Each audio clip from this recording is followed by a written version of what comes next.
Bonjour à tous et bienvenue sur Crypto Signal. Aujourd'hui, on va faire vraiment une grosse vidéo sur les ETF, en tout cas en termes d'inflow, c'est-à-dire combien d'argent est en train de rentrer. On va expliquer ce que c'est le volume, ce que c'est les ETF, on va essayer de rentrer vraiment dans le détail par rapport à qu'est-ce qu'il est en train de se passer en ce moment et qu'est-ce qu'on peut présager par rapport à la journée d'hier. Allez, intro.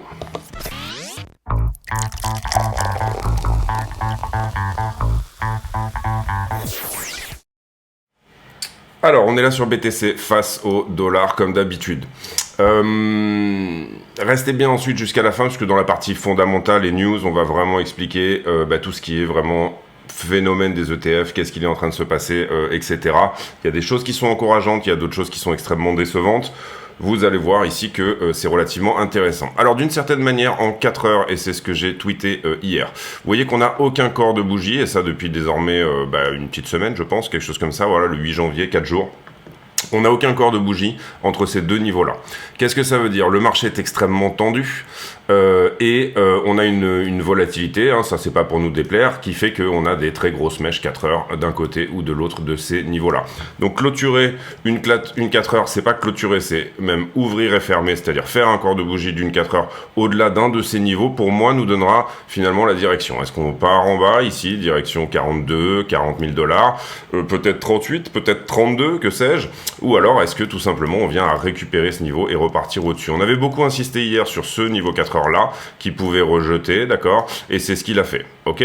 Dans le plan d'hier, on était sur quelque chose où on cherchait plutôt du long là-dedans et on cherchait plutôt du short là-dedans, c'est-à-dire sur cette distribution-là, celle-ci, d'accord, on cherchait plutôt du short dans cette phase-là. Malheureusement, le plan nous a donné un petit peu tort sur ce short-là. On va se mettre ici en 1 heure et je vais vous montrer. Voilà, moi je m'attendais peut-être potentiellement à quelque chose qui nous donne finalement quelque chose comme ceci. On a eu une réaction, vous le voyez ici, malheureusement elle a été assez décevante, et derrière on pousse très fort. On pousse très fort, on vient d'ailleurs chercher finalement le haut de cette accumulation, ou en tout cas ici, pour moi c'est une figure d'indécision, et je vais vous expliquer tout à l'heure en termes chartistes ce que signifie un élargissement symétrique de sommet, qui n'est pas une très bonne figure, mais qui en tout cas nous montre à quel point le marché est tendu, et d'une certaine manière, vous le voyez ici, donc dans la 4 heures, on a poussé au-dessus, et derrière on a fait une très belle distribution ici vers le bas pour venir échouer sur ce niveau qui actuellement nous repose une question, c'est-à-dire il nous dit, bon, je suis à peu près en train de tenir, qu'est-ce qu'on en fait, etc. Personnellement, malheureusement, j'ai pas pris ce short, j'ai pas eu mon point d'entrée ici, on descend ici sur le 15 minutes. Alors je sais que sur le Discord pas mal de gens l'ont pris, et vraiment bravo à eux, parce qu'il fallait, personnellement moi j'ai commencé à regarder après à 48,2, c'était mon niveau suivant, j'ai commencé à regarder également sur cette zone des 48,7, mais à chaque fois que je mettais on va dire un point d'entrée, ça descendait tellement vite que malheureusement il n'était pas touché. Pourquoi ça? Parce que je cherchais plutôt une grosse position dans la zone, donc je cherchais une entrée, on va dire, safe, voilà, d'accord, on cherchait vraiment ici quelque chose de safe. Dommage de ne pas avoir fait cette entrée pixel là, parce que sincèrement j'ai pas vu nécessairement ici cette trend. Après on peut imaginer qu'on l'aurait peut-être prise, on aurait peut-être tenté vraiment pixel, donc ça veut dire qu'on l'aurait peut-être probablement prise plutôt légèrement au-dessus, c'est-à-dire par ici. Donc voilà, sans regret là-dessus. Ici, très belle distribution, et vous allez voir que la distribution, finalement, en 1 minute, elle se fait dans un canal qui laisse très peu de chances de rentrer, c'est-à-dire que vous le voyez ici, ce canal très propre, on a vraiment ici un mouvement algorithmé de liquidation, on va dire. Hier on a eu des mauvaises infos sur l'inflation, c'est-à-dire que l'inflation est probablement en train de trouver un rebond, et puis, enfin un rebond, à minima elle est en train de se stabiliser, de trouver un plateau, vous voyez ici ce très beau canal, et on est vraiment descendu ici en ligne droite, sans aucun retracement haussier, aucune structure 15 minutes, on va dire. C'est vraiment du 1 minute ici, très sharp, qui descend très vite, etc.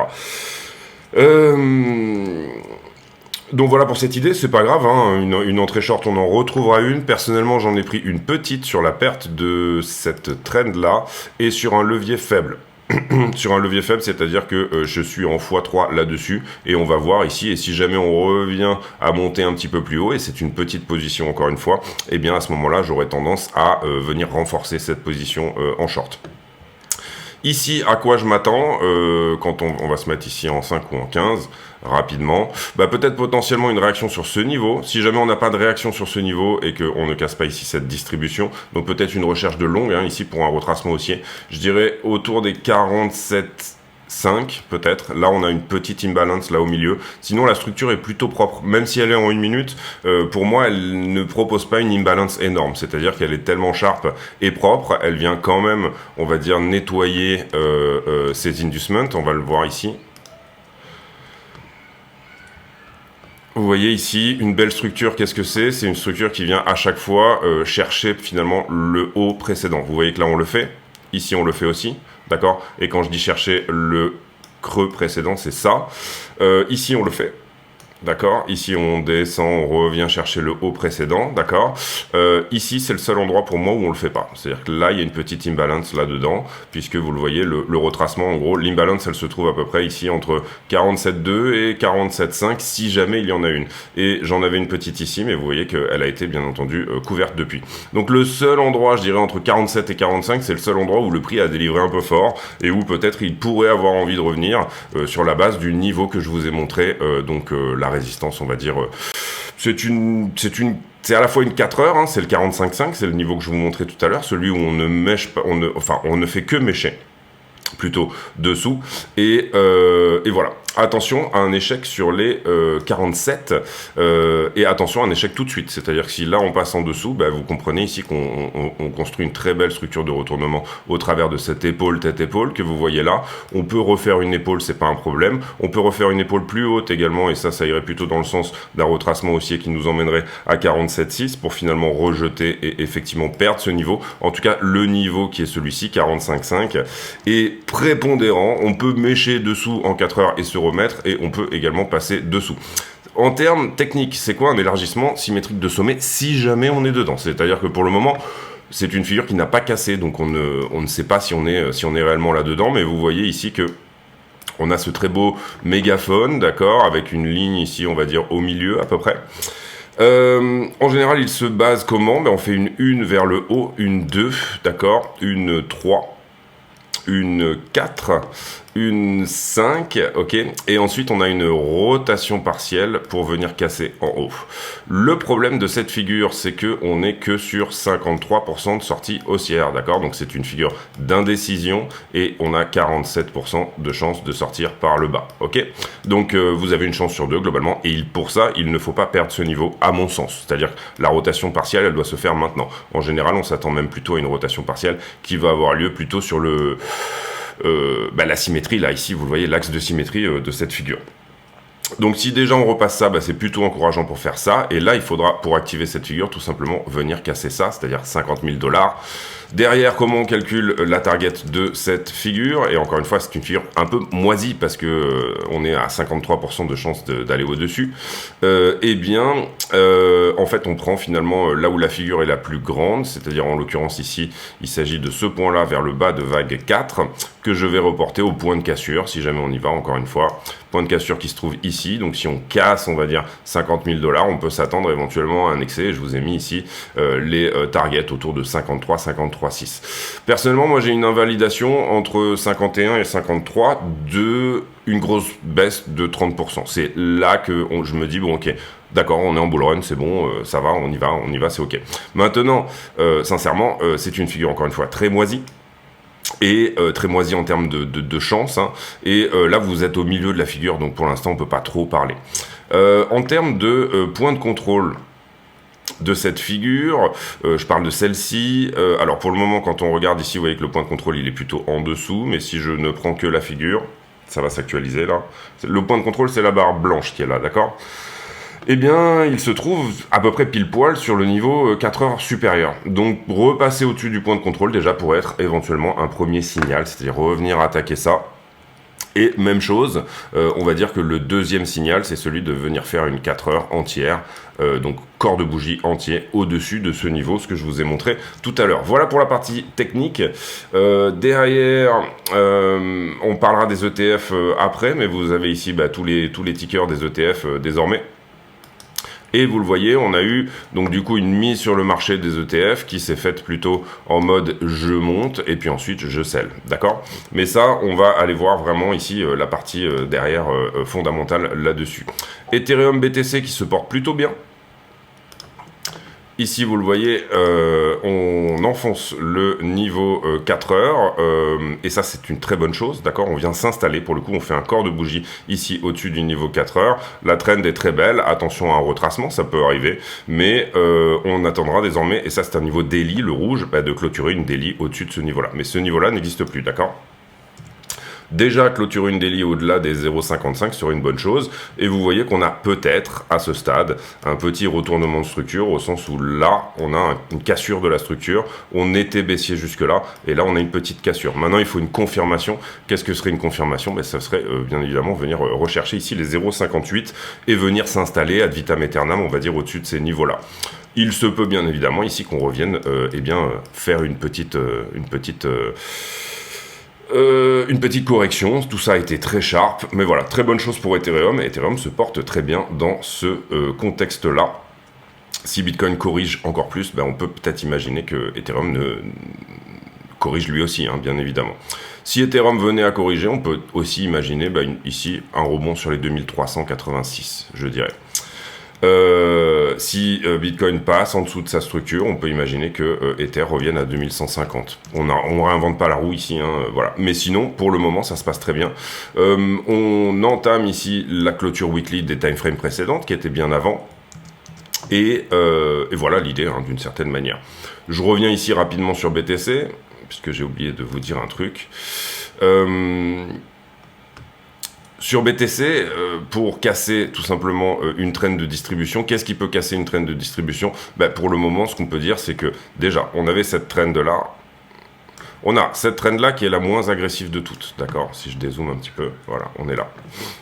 On a une trend ici qui se rend un peu plus agressive, et là on a une trend également qui se rend un petit peu plus agressive. Venir perdre celle-ci, ça veut dire venir aplatir, donc venir à 44. Venir perdre 44, ça veut dire venir à minima au contact de cette trend-là. Donc là vous avez tous les signaux éventuellement pour aller à la baisse, et venir perdre cette trend, la moins agressive de toutes, celle-ci, ça veut dire un retour au 32.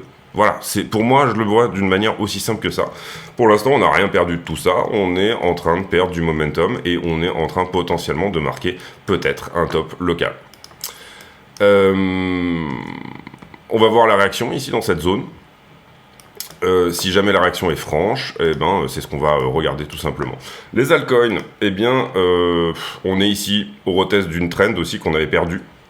Si on la réintègre à ce moment-là, la correction, tout simplement, elle était finie là-dedans, A, B, C. Si jamais on refuse sur trend, à ce moment-là, on peut s'attendre à une correction plus importante, c'est-à-dire A, B, C. Ok? Pour moi, c'est ça. Voilà. On n'est pas ici de retour dans une all season. On est peut-être dans une B. On n'est peut-être pas dans une B. Si on repasse cette trend, on repasse dans une all season. Voilà les signaux, pour moi, les critères d'aide à la décision graphique que j'aurais tendance à mettre en place. On va pas faire le reste, on va aller voir les ETF. On va parler que de ça pour l'instant. On va pas parler du CPI nécessairement, mais sachez qu'on est à 3,4 au lieu de 3,2 au consensus et que l'inflation de demande est à 3,9. Précédemment 4, une inflation de demande qui baisse très légèrement, le core CPI, et une inflation qui ici trouve plus ou moins son plateau autour des 3% en ce moment. On l'avait dit, ça va être difficile de graber le dernier pourcent pour aller à 2%. On va ici aller voir un petit peu toutes ces choses-là. Alors, n'hésitez pas à rejoindre, tout simplement, à nous rejoindre également sur le Twitter de la chaîne qui peut vous proposer des choses en temps réel. Ici, des très beaux volumes, on l'a vu, 4 milliards, je crois, en tout sur la journée, donc on a des très jolis volumes. Maintenant, le volume, c'est le trading. Ce qu'on veut regarder, c'est l'inflow. L'inflow, c'est combien d'argent rentre et hold, et reste. On veut que la market cap augmente grâce aux ETF, vous êtes d'accord avec moi. Et c'est ce qu'on va regarder derrière.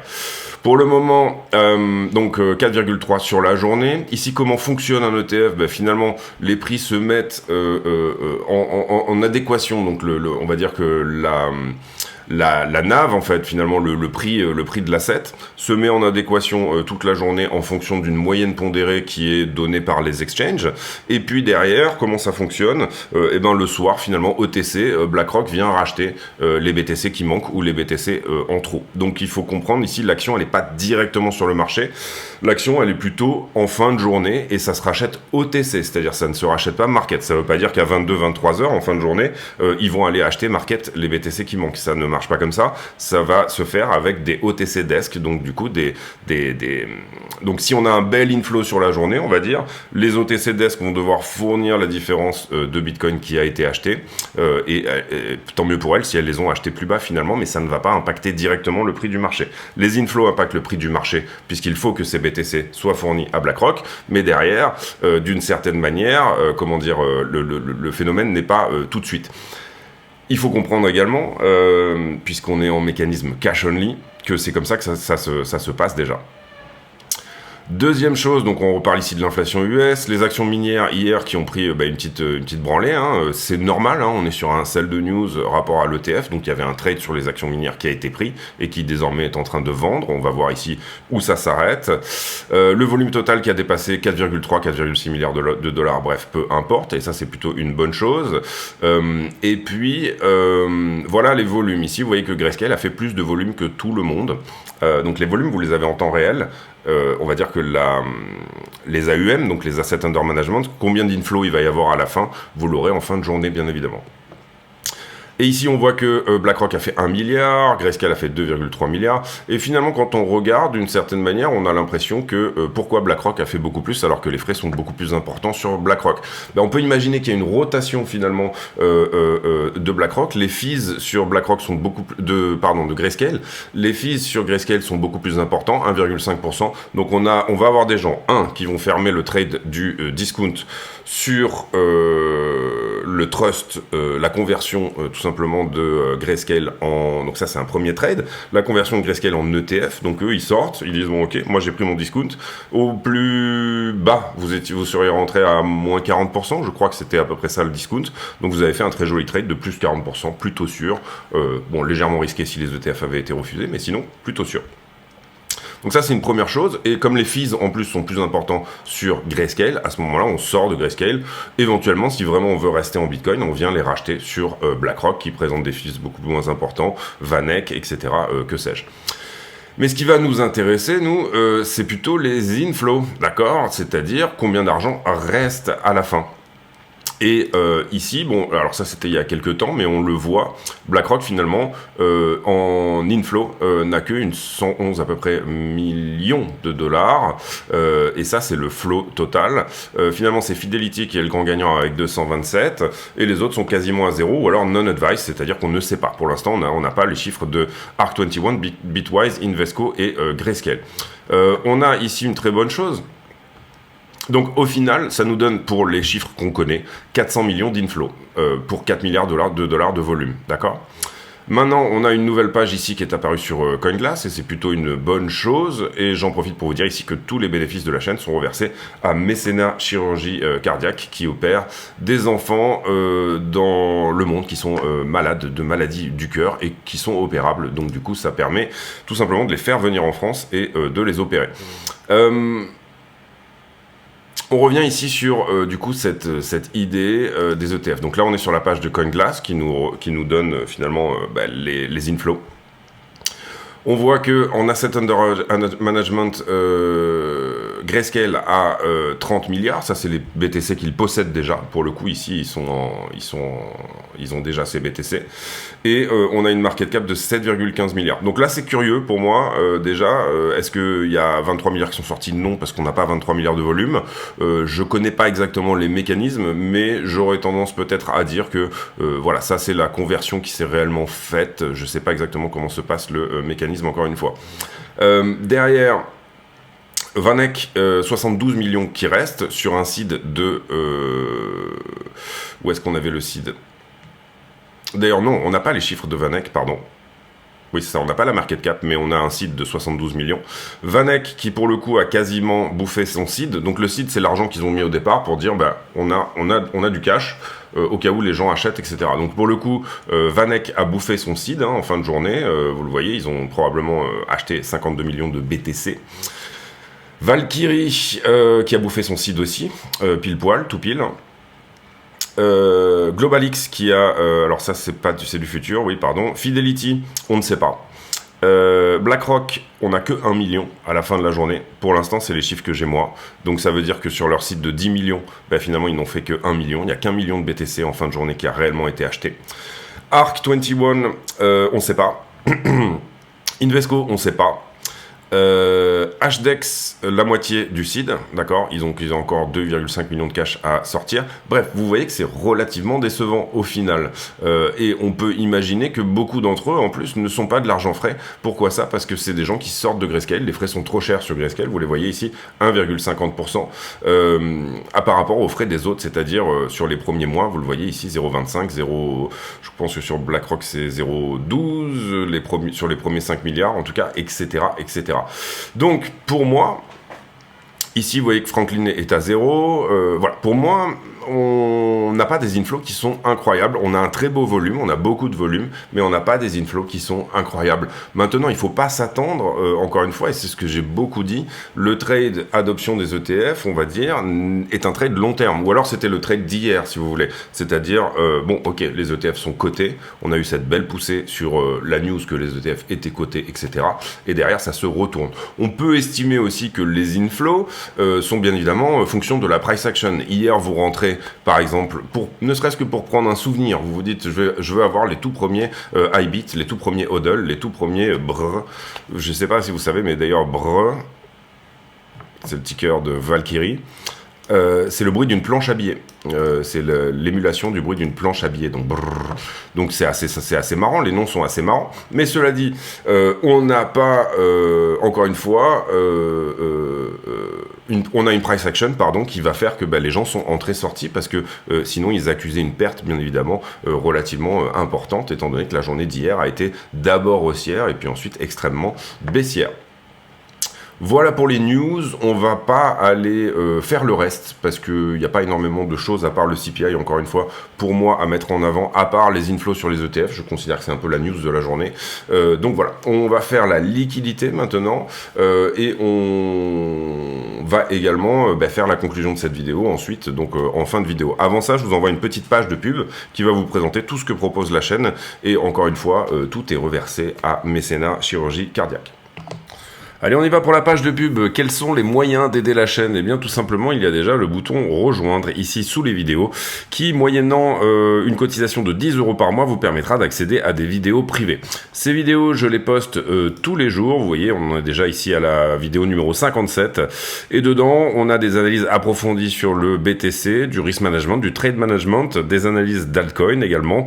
Voilà, petite vidéo tous les jours d'une vingtaine de minutes que je produis en plus spécifiquement pour les affiliés YouTube. Il y a aussi un moyen par le Discord d'accéder à ces vidéos. D'abord, vous venez sur le Discord, vous vous présentez ici. Il faut donc écouter ce que vous dit le bot ici de manière à accéder au serveur et ensuite rendez-vous sur l'onglet ici vidéo privée et vous pouvez lire ici toutes les choses qui vous permettront d'accéder effectivement à ces vidéos. Deuxième chose également, vous avez bien sûr le stand de merchandising que vous allez pouvoir retrouver sur la chaîne et qui du coup vous permet d'acheter des t-shirts Crypto Signal. Vous voyez, il y a quelques t-shirts marrants également et voilà, ça aide beaucoup également.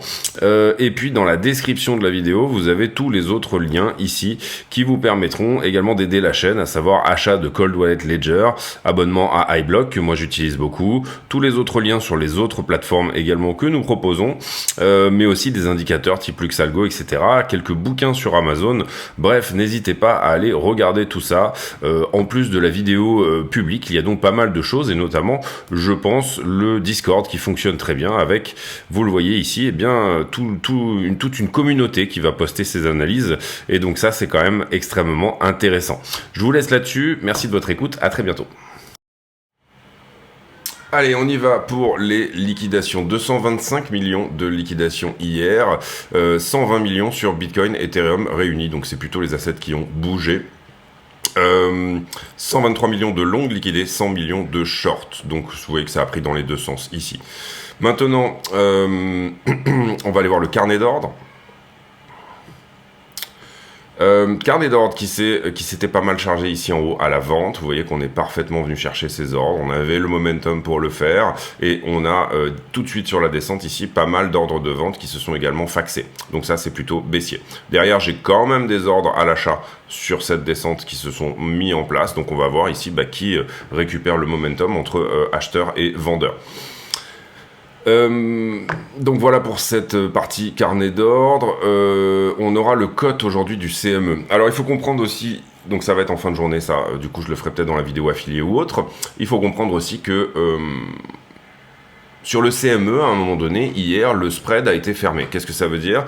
C'est-à-dire que ça faisait extrêmement longtemps que le prix du CME était largement au-dessus du prix du spot pour nous, sur Binance par exemple. Et le spread a été fermé à un moment donné. Donc ça veut dire qu'on avait un CME qui était extrêmement en longue, et que hier, il y a eu aussi de la prise de profit sur le CME, toujours dans l'idée, sur le fait de clôturer ce fameux trade de l'adoption des ETF. Ici, on est venu assez parfaitement prendre le niveau, ce niveau-là, qui était le dernier niveau, un petit peu. Alors, j'ai pas de niveau au-dessus, tout simplement, parce que j'ai commencé à analyser... ah si, j'en ai un 52, pardon. J'ai commencé à analyser, Coinalyze, eh bien, il y a de ça, quand on était à 48 000 $, il y a 1 an et demi ou 2 ans, je me rappelle plus exactement les dates, mais voilà. Donc ici, on va essayer, si il veut bien marcher, d'enlever ces niveaux. Ici, pour moi, c'était vraiment le niveau à venir chercher. Ici, en jaune, 40 300, il a été pris. Et derrière, vous le voyez ici, augmentation du prix, augmentation du funding. Donc ça, c'est somme toute assez normal. Ici, sur le moment, on a bien évidemment beaucoup de longs qui sont rentrés, qui se sont fait rect. Et pour le moment, je vais dire qu'on n'a pas énormément d'anomalies. Est-ce que le top est shorté ? On peut pas vraiment le dire à ce stade. En tout cas, on est monté sur des niveaux de funding qui étaient relativement forts. J'ai pas de dégringolade du CVD, même si il est négatif. Et vous le voyez ici, beaucoup d'achats market et derrière beaucoup de ventes market, donc une volatilité un peu exacerbée. Les spreads restent à peu près toujours positifs, ils sont pas négatifs mais ils sont à peu près positifs. Ça veut dire que quelque part le spot se porte pas trop mal. Et ici vous le voyez, un funding qui est tout simplement à peu près dans sa zone d'équilibrium, on va dire. En revanche, vous le voyez, on est monté sur des niveaux où généralement on déleverage. Je pense même qu'on va pouvoir monter ce niveau-là ici, puisque par le passé, vous le voyez, on est venu plutôt déleverager dans ces zones-là. Deleveraging ici, deleveraging ici, deleveraging ici, deleveraging ici. Donc pour l'instant, ça c'est le niveau d'open interest, de contrat ouvert, 8 milliards, que le marché n'accepte pas. C'est-à-dire où il dit, là, à partir de là, on deleverage. Et encore une fois, étant donné qu'on est dans un funding qui est plutôt positif, on a plutôt tendance à deleverager vers le bas. Donc ça, c'est des niveaux super intéressants, c'est des choses super intéressantes à savoir, bien évidemment. Derrière, on va aller voir les bulles de liquidité. Alors, en termes de bulles de liquidité, j'espère que ça va se mettre à jour. 10h19, oui, c'est bon. Alors, en l'occurrence... on a quelques shorts sur cette descente, et vous voyez qu'il y en a quand même. On est ici quand même sur un delta en faveur des longueurs. Donc ça c'est intéressant, c'est-à-dire que même avec tous ces shorts qui sont mis sur la descente, et vous voyez qu'il n'y a pas de grosses bulles, ici c'est plutôt des petites positions, et bien on a quand même un delta qui est en faveur des longueurs là-dedans. Donc ça c'est à la fois curieux et intéressant. Je pense ici que on va devoir faire un tour dans la zone dans la zone d'équilibrium également, sans être sûr de ça, parce que pour le moment, encore une fois, on peut éventuellement tabler sur un retracement haussier également. Je sais pas si... Voilà. En ce qui concerne Ethereum, il a moins corrigé, notre ami, donc du coup, pour le coup, il est beaucoup plus chargé en longue, d'accord, sur les 5 jours. Là, on parle sur 5 jours. Vous voyez qu'il n'a pas corrigé, il n'a pas fait de correction franche. Ensuite, la heatmap, on va ici se mettre en 7 jours. Donc moi je regarde ici L1, L2, L3, d'accord. Si vous voulez vous abonner sur iBlock, vous avez les liens en description si vous voulez le faire, encore une fois. Ici, On a plutôt de la liquidité en dessous.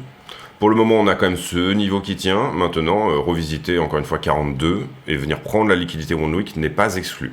Un retracement aussi également n'est pas exclu. Ici, vous voyez qu'on a peut-être plutôt une poche de liquidité à 48 et on a bien évidemment du short sur le top, mais ça, c'est relativement normal. Donc, on va passer désormais sur Ether.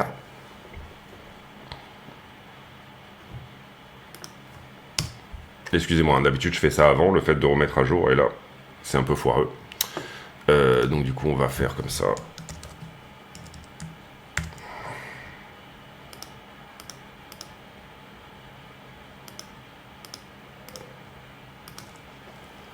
Donc vous comprendrez qu'en termes de liquidité, c'est bien évidemment plutôt baissier. On a du long, encore une fois, dans la montée, mais on ne sait pas ici où va aller cette histoire. Et sur Ether, vous voyez qu'on a été shorté sur le top, et on a une boîte de long à prendre à 2490 à ce stade, et 2150 est dans le scope si jamais on regarde là une semaine. Donc c'est pareil ici, on n'a pas nécessairement de direction, en tout cas je veux dire dernièrement. On pourrait éventuellement pour les day traders ici aller voir la 12 heures, sur Bitcoin j'entends. Et sur la 12 heures, vous voyez qu'on est plus shorté que longué dans les 12 dernières heures. Donc il est possible de revenir visiter quelque part autour de 47,5, encore une fois. Vous voyez ici 46,7 est un niveau correct également, mais tout comme il est possible tout simplement de revenir tout de suite à 44. D'accord? Les deux sont jouables. C'est la structure qui va parler ici, et donc du coup je vais aller ici et faire la conclusion de cette vidéo. M2, ouais, ça c'est de la liquidité mondiale, on va passer là-dessus. Conclusion de cette vidéo, donc on était ici sur les alts, on va se mettre sur BTC. BTC qui est autour des 46 là tout de suite. Petite réaction donc sur ce niveau, qui pourrait éventuellement nous donner quelque chose, un petit retracement aussi, encore une fois. Pour le moment, tout cela est baissier. On a une petite trend ici, vous la voyez, qui, si elle venait à être percée, pourrait être éventuellement intéressante. On va la mettre comme ceci. En toute petite TF, bon, on a peut-être ce petit bull flag, mais c'est pas méchant, encore une fois. Pour le moment, on est plutôt en train de rejeter sur trend, pour moi. On va se mettre même plutôt comme ça, voilà. On est en train de rejeter sur trend pour moi. Derrière, donc on va mettre ici cette trend en 5. Donc si jamais on arrive à dépasser ça, on va dire que le plan sera plutôt d'aller chercher quelque part par là et éventuellement quelque part par ici. 47,5, d'accord? Voilà, cette zone-là. Si jamais on casse ça se prend. Si jamais on perd ça, c'est extrêmement baissier, hein, et du coup, Alors, pour le moment, ce qui est intéressant là-dedans, c'est la réaction. Et vous voyez que ici, on avait ce niveau-là, qui est du 1 minute, d'accord? 1 minute, 1 minute, 1 minute. C'est également le niveau 4 heures des 45,5 dont je vous parlais précédemment, et qui, lui, est peut-être potentiellement en train de nous proposer une réaction. Pour le moment, cette réaction n'est pas suffisante pour venir casser cette trend. En général, on vient casser une trend avec un niveau. Une trend ne casse pas un niveau. Donc, on va dire que peut-être on peut s'attendre à minima une petite réaction là-dessus. Encore une fois.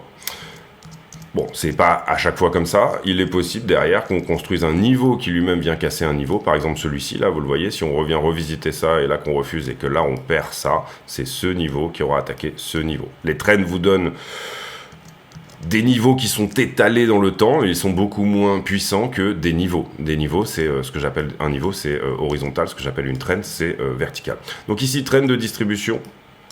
Joli canal également. Pour le moment, voilà, la résolution pour moi, à minima sur les petites time frames, elle se trouve là-dedans. Niveau ici qui a été pris, donc ça c'est bien, on est venu gratter les stop loss qui étaient sous ce niveau-là. Ça c'est bien, pour éventuellement espérer un petit retracement haussier. Attention, parce qu'on a perdu cette trend là, d'accord? Donc, si jamais on la regagne, on va être obligé de changer l'ATF. D'ailleurs, je regarde ici en 1 heure, mais je pense qu'en 1 heure elle est fermée, donc on va devoir changer l'ATF. Oui, elle est fermée en 1 heure ici, vous le voyez, on a ouvert et clôturé, donc du coup on va devoir la passer pour le moment en 4 heures pour essayer d'avoir un signal si jamais c'était le cas. Donc là en 4 heures, si jamais on réintègre, et on va aller bien vérifier qu'en 4 heures elle n'est pas fermée. Allez non, on a un tout petit bout de corps de bougie ici à l'intérieur dedans, vous le voyez, si jamais ici dans les 4 heures qui arrivent, donc ça a ouvert à 9 heures, donc dans l'heure et demie qui arrive, on arrive à casser ça, à ce moment-là on peut estimer que ok c'était une mèche, c'était une déviation, et elle a plus ou moins tenu. Voilà pour cette vidéo les amis, du coup voilà pour moi le plan c'est short on va dire long terme Donc du coup vous l'aurez compris, j'ai shorté, alors c'était légèrement au-dessus, mais j'ai shorté sur un levier faible pour tout simplement être capable de défendre si jamais on revient chercher ces zones-là. Et là je viendrai éventuellement renforcer ma position dans ces eaux-là, éventuellement la renforcer dans ces eaux-là parce que j'ai à peu près la conviction qu'on est sur un top local. Et derrière j'ai en intraday, on va dire sur des unités de temps plus petites, je vois bien un petit retracement haussier et la target ici pour moi elle serait de 47,5. Voilà un peu le plan de la journée, on va voir si ça se met en place comme ceci. Attention bien évidemment, si on revenait à chercher le top, à cette histoire d'élargissement ici, qui viendrait défoncer un petit peu tout le monde. Pour le moment sincèrement on ne voit pas énormément de shorts se mettre en place sur cette figure, excusez-moi. Donc voilà pour cette vidéo les amis, j'espère que ça vous a plu.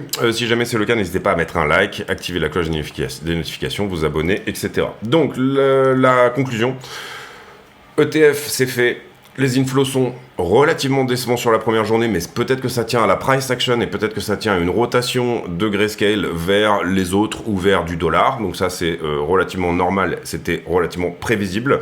On est sur un niveau clé qui, s'il ne réagit pas, va nous emmener beaucoup plus bas à mon avis. Pour moi, la résolution, on va dire moyen ou long terme, la clé de l'histoire se trouve entre ces 2-4 heures. Le reste c'est du bruit, d'accord. Le reste c'est de la nervosité du marché. Ici, entre ces 2-4 heures. C'est pas un range pour autant, parce que vous voyez, ça dévie dans tous les sens et c'est vraiment extrêmement volatile. D'ailleurs, c'est une période extrêmement agréable à trader parce qu'il y a de la volatilité. Maintenant, voilà, ici, c'est possible qu'on vienne dévier sous cette 4 heures sans perdre le niveau. C'est possible qu'on vienne dévier au-dessus de ce 4 heures sans perdre le niveau réellement. Ce qui va parler, c'est si on ouvre un corps de bougie ici ou si on ouvre un corps de bougie ici pour vraiment donner éventuellement une direction. En tout cas, c'est un signal éventuel qui peut plutôt fonctionner. Ici, entre les deux, là se trouve réellement le cœur du poulet et le reste, c'est un petit peu du bruit. Voilà les amis, j'ai pour habitude en fin de vidéo de poser une question à la con, c'est-à-dire une question qui n'a rien à voir avec le prix du Bitcoin, mais qui nous permet de converser de choses et d'autres. Alors en l'occurrence, ici, la question du jour, tiens, elle sera sur la musique. Est-ce que vous êtes mélomane d'une certaine manière? Et j'ai pas mal fait cette question à la con déjà par le passé, mais on va la reposer ici.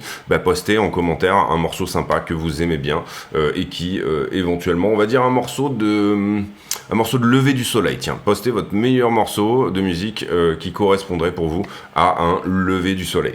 Allez, on se retrouve demain pour une nouvelle vidéo. D'ici là, portez-vous bien. À très bientôt. Ciao, ciao.